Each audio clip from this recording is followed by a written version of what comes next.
menjelaskan pengertian negara hukum di Indonesia. Negara adalah suatu entitas politik yang memiliki wilayah penduduk pemerintahan yang sah dan berdaulat.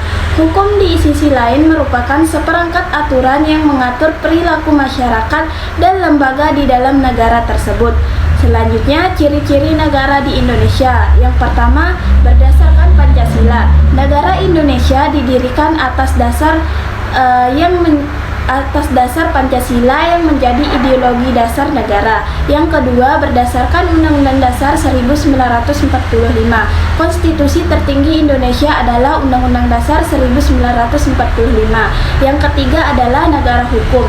Indonesia menganut prinsip negara hukum yang menempatkan hukum sebagai landasan bagi pemerintahan dan perlindungan hak asasi manusia. Yang keempat adalah Bhinneka Tunggal Ika. Moto ini mencerminkan semangat keragaman dalam persat. Selanjutnya, perkembangan negara hukum di Indonesia. Perkembangan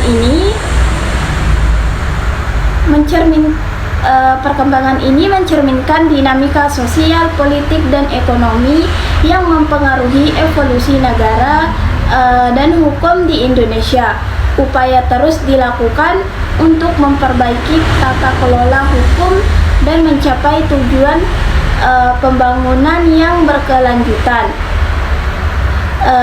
Selanjutnya, sistem hukum di Indonesia. Hukum perdata berkaitan dengan hak dan kewajiban individu serta peraturan mengatur hubungan antar individu. Sementara itu, hukum pidana berkaitan dengan peraturan hukum yang mengatur tindakan kriminal dan memberikan sanksi kepada pelaku kejahatan. Selanjutnya, prinsip-prinsip hukum dasar di Indonesia. Kemerdekaan dan kedaulatan rakyat. Prinsip ini menegaskan bahwa kekuasaan tertinggi berada pada rakyat. Keadilan sosial. Prinsip ini menekankan pentingnya mengupayakan kesejahteraan sosial bagi seluruh rakyat. Ketuhanan yang Maha Esa. Prinsip ini menyatakan pengakuan terhadap keberadaan Tuhan sebagai sumber keadilan dan kebenaran. Saya akan menjelaskan kekuasaan dan politik. Pengertian kekuasaan. Kekuasaan merujuk pada kemampuan atau otoritas seseorang atau kelompok untuk mempengaruhi, mengendalikan, atau memerintah orang lain, termasuk pengembalian keputusan dan penerapan kebijakan. Tipe-tipe kekuasaan. 1. Reward power, merujuk pada kemampuan seseorang untuk memberikan imbalan atau penghargaan kepada orang lain yang dapat meningkatkan motivasi atau kinerja mereka. Yang kedua, coercive power, terkait dengan kemampuan untuk memberikan hukuman atau sanksi kepada orang lain sebagai cara untuk mengendalikan atau mempengaruhi perilaku mereka.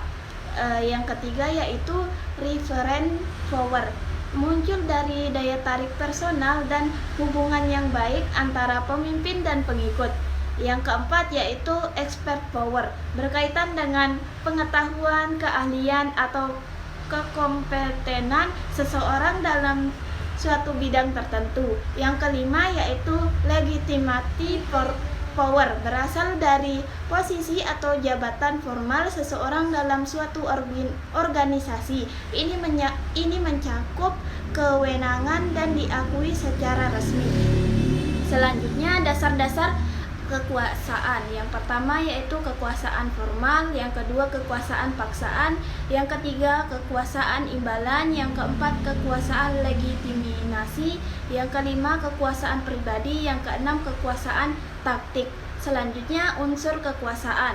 Kekuasaan terdiri dari 3 unsur, yaitu tujuan, cara, dan hasil. Kekuasaan dapat digunakan untuk tujuan yang baik dan yang tidak baik.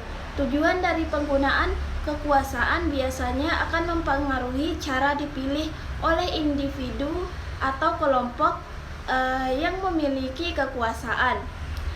Jika pemegang kekuasaan memiliki tujuan yang baik, maka cara yang dipilih juga akan baik.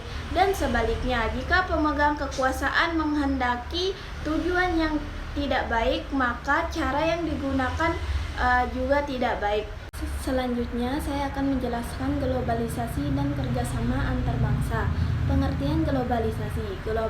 Globalisasi adalah proses di mana hubungan sosial dan kesaling tergantungan antara negara dan antar manusia di dunia ini semakin besar. Selanjutnya, ciri-ciri globalisasi. Yang pertama, perubahan dalam konsep ruang dan waktu. Yang kedua, perkembangan barang-barang. Yang ketiga, pasar dan produksi ekonomi negara-negara yang berbeda menjadi saling bergantung sebagai akibat dari pertumbuhan perdagangan internasional. Yang keempat, peningkatan interaksi kulturasi melalui perkembangan media massa. Selanjutnya, pengaruh globalisasi terhadap kehidupan bangsa dan negara. 1. Pengaruh globalisasi ekonomi, disebut juga globalisasi kapitalisme yang didukung oleh liberalisme ekonomi atau kapitalis pasar bebas. Akibat dari globalisasi ekonomi ini terjadi kesenjangan ekonomi di beberapa negara jauh lebih kaya daripada negara baru. Yang kedua, pengaruh globalisasi bidang sosial budaya. Globalisasi mengubah bentuk kehidupan keseharian kita secara mendasar, sebab tidak bisa dipungkiri bahwa kehidupan pribadi kita diubah kekuatan globalisasi masuk di kehidupan pribadi kita, rumah, dan masyarakat. Yang ketiga, baik pengaruh globalisasi dalam bidang politik. Dalam suatu pemerintahan yang demokratis, rakyat menjadi penentu utama jalannya negara kita. Perkembangan teknologi dan ekonomi dunia telah menciptakan situasi yang berhubungan dengan kebutuhan rakyat melintas batas nasional menjadi internasional. Selanjutnya, pengaruh globalisasi dalam kehidupan sehari-hari. Karena adanya globalisasi, konflik sosial sering bermunculan dikarenakan takut tertinggal. Mereka memikirkan diri sendiri tanpa memikirkan orang lain. Yang kedua, memang karena hukum di Indonesia bisa dijual beli, jadi hanya orang-orang tertentu yang bisa bebas, sedangkan rakyat kecil pasti merasakan jeruji penjara. Yang ketiga, pejabat-pejabat sekarang ingin berebut kekuasaan karena di era global ini mereka tidak ingin tertinggal atau terjajah dengan cara tidak baik. Selanjutnya, dampak globalisasi bagi Indonesia dalam bidang politik. Yang pertama, semakin lunturnya nilai-nilai politik yang berdasarkan semangat kekeluargaan, musyawarat, mufakat, dan gotong royong. Yang kedua, transparansi, akuntabilitas, dan profesional dalam penyelenggaraan pemerintahan negara semakin mendapat sorotan dari berbagai elemen masyarakat. Yang ketiga, semakin menguatnya nilai politik berdasarkan semangat individual, kelompok oposisi, diktator mayoritas atau tirani minoritas. Selanjutnya, dalam bidang ekonomi, yang pertama, memperluas hasil produk negara sendiri. Yang kedua, lebih mudah mendapatkan barang yang tidak ada di negara sendiri. Yang ketiga, adanya persaingan sehat antara produk sendiri dan produk negara lain. Yang ketiga, dalam bidang sosial dan budaya. Yang pertama yaitu semakin memudahnya nilai-nilai keagamaan dalam kehidupan bermasyarakat, berbangsa, dan bernegara. Yang kedua, semakin lunturnya semangat gotong royong, solidaritas, kepedulian, dan kesetiakawanan sosial sehingga dalam keadaan tertentu hanya ditangani segelintir orang. Selanjutnya, pengertian kerjasama antar bangsa.